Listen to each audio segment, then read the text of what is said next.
Chers amis, bonjour. Nous sommes le mercredi 23 octobre 2024. Il est pratiquement presque 10 heures. Quelques news de l'Arménie, de l'Artsakh et de la diaspora arménienne. Donc, après-demain, donc ce vendredi, 30e anniversaire d'Arménia, un événement ici à Bourg-les-Valences, donc salle Chenevier, avec remise d'une médaille donc au maire de Valence, Nicolas d'Aragon, qui est vice-ministre aussi. Voilà, et puis une soirée donc anniversaire avec rétrospective des 30 ans de l'association culturelle Arménia.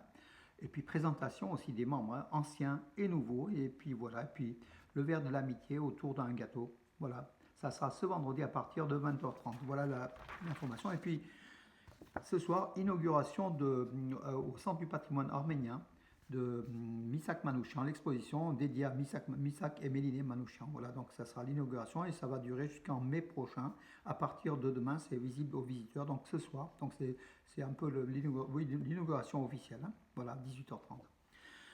Et puis mes amis, aujourd'hui, donc c'est le grand jour de la sortie du film Monsieur Aznavour du Grand Corps Malade, qui a été co-réalisé par Grand Corps Malade sur Charles Aznavour avec Tahar Rahim, qui est, comment dirais-je, les médias en parlent, hein, ont beaucoup parlé, donc c'est un événement, hein, de la rentrée en fait du cinéma, aujourd'hui sorti en salle. C'est aussi la mémoire, donc, bien sûr, de Charles Aznavour, de la France, de Paris, de ces années de guerre ou d'après-guerre. Beaucoup d'éléments liés à la France, l'histoire de France, et aussi l'Arménie, bien sûr. Les Arméniens sont très très présents, bien sûr, dans ce film-là. Il faut y aller, c'est aussi la mémoire arménienne, en espérant. De toute façon, il va battre, à mon avis, il va battre des records, ce film-là. Ça ne sera pas comme Maïrik d'Henri Verneuil, qui malheureusement a été boudé un petit peu des spectateurs. Ce film-là est très attendu, hein, de Charles Aznavour, à partir d'aujourd'hui, en salle. Allez-y, mes amis, de toute façon, ça va être un film qui va battre une nouvelle fois, je pense, des records. Et puis c'est le faciès, hein, c'est aussi l'histoire de la communauté arménienne de France, de nos relations entre franco-arméniennes, de l'amour entre la France et l'Arménie. Voilà, c'est un film qui va partager beaucoup d'éléments. Il faut y aller, mes amis, en salle aujourd'hui, Monsieur Aznavour. Alors, en information, oui, aussi, hier à 10 heures, ça a été mis en ligne sur le site l'Eurovision Junior, la vidéo de l'Arménie, en fait, hein, de Léo, 10 ans, qui chante pour l'Arménie. Il chante Cosmic Friend, les amis donc, de l'espace, en anglais et en arménien, beaucoup en arménien aussi, hein, donc voilà, aussi, il respecte aussi l'arménien et l'anglais au niveau d'une langue internationale. Il passera en sixième position le 16 novembre. Ça sera à Madrid, hein, donc l'Eurovision Junior 2024.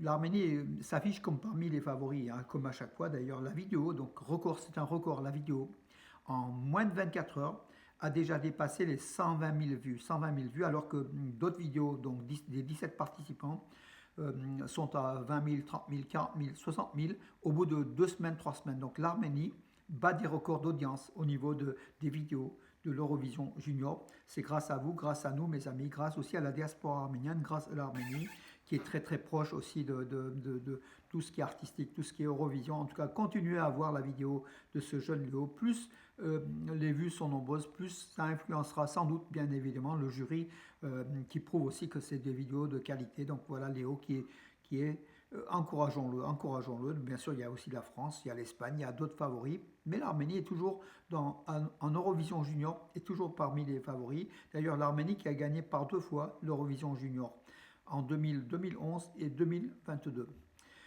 Voilà mes amis, pour cela. Donc, important aussi, Joe Biden, donc le président américain, a envoyé à Nicole Pachinian une lettre en affirmant que les États-Unis sont prêts à soutenir l'accord de paix stable et digne entre l'Arménie et l'Azerbaïdjan. Tassiana Valovaya, qui est la représentante, la directrice de l'ONU à Genève, a affirmé qu'un traité de paix sera signé prochainement entre l'Arménie et l'Azerbaïdjan. Moi, je ne suis pas si sûr, parce qu'il y a quand même 80% des dossiers qui ont été validés, pas le reste. Jean-Noël Barrot, le ministre français des Affaires étrangères et de l'Europe, hein, voilà, a accusé l'Azerbaïdjan hier, donc dans un discours au Parlement européen. Il a accusé l'Azerbaïdjan de violer le droit international contre l'Arménie. Donc il a cité de nombreux pays, hein, en fait, où le droit international n'est pas respecté. Et dans ses propos, bien sûr, il n'a pas oublié de citer aussi l'Arménie. Nous condamnons les attaques de l'Azerbaïdjan contre l'Arménie et l'attaque de la Russie contre l'Ukraine. C'est ce qu'il a terminé en fait. Hein. Alors nous condamnons les violations du droit international partout et à tout moment. Donc nous condamnons les actions d'Israël à Gaza et les attaques du Hamas contre Israël. Le Hezbollah attaque Israël, les attaques perpétrées par Israël au Liban, par les bourreaux des Yézidis en Irak et en Syrie, par des talibans en Afghanistan et par les forces armées du Soudan doivent être condamnées. Nous condamnons les attaques de l'Azerbaïdjan contre l'Arménie et l'attaque de la Russie contre l'Ukraine. C'est ce qu'a déclaré donc le ministre français des Affaires étrangères, Jean-Noël Barrot. En tout cas, merci de ne pas oublier l'Arménie, la France qui est toujours aux côtés de l'Arménie en diplomatie au niveau de beaucoup de choses, mes amis. Alors, passons rapidement au sport. Haik Kholoyan, un Arménien donc en lutte gréco-romaine, 97 kg des U73 à Tirana, lors des championnats du monde. Voilà, il a été champion du monde. Donc voilà, donc médaille d'or pour l'Arménie. Chant Khachaturian, dans les 72 kilos, a été vice-champion du monde. Voilà, deux champions et vice-champions, un champion du monde, un vice-champion du monde pour l'Arménie en lutte gréco-romaine, des U23, des moins de 23 ans. Voilà, des futurs champions olympiques peut-être, mes amis.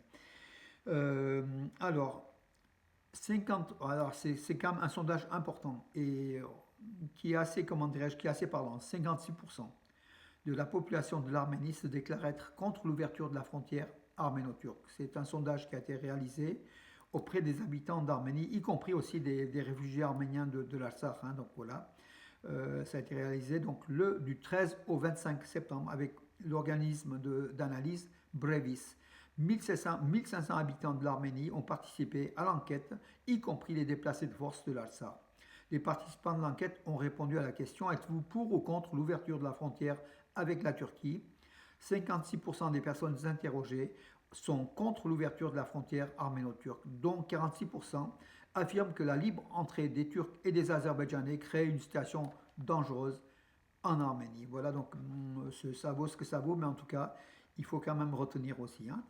L'Azerbaïdjan a une chance historique d'envoyer un message positif au monde. Nous parlons des 23 Arméniens détenus là-bas, affirme Alan Simonian à propos de la COP29. Donc Alan Simonian, c'est le président du Parlement arménien qui affirme que l'Azerbaïdjan a une chance historique de libérer ces 23 prisonniers arméniens illégalement détenus dans les prisons de Bakou, voilà, avant la COP29.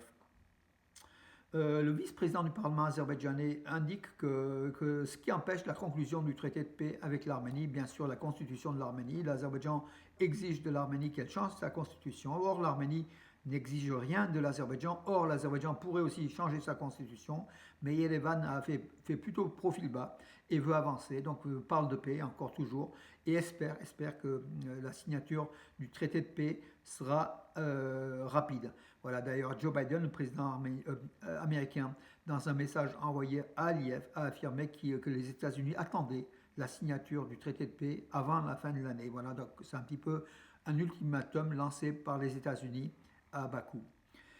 Les patrouilles d'observateurs de l'Union européenne en Arménie sont sous les neiges. Donc les premières patrouilles ont été réalisées sont à des hauteurs, en fait, à 3600 mètres en Arménie, sous la neige, voilà, donc ça change aussi le paysage. Mais en tout cas, ces patrouilles de l'Union européenne, ces observateurs de l'Union européenne font leur travail minutieux, important, voilà, parce que depuis leur présence, les violations du cessez-le-feu par l'Azerbaïdjan contre l'Arménie, contre les positions arméniennes aux frontières, ont diminué, aujourd'hui sont pratiquement nulles. Hein, voilà, donc voilà, bravo aussi à l'Union européenne qui est aux côtés de l'Arménie, ce qui déplaît bien sûr à Bakou et derrière Moscou.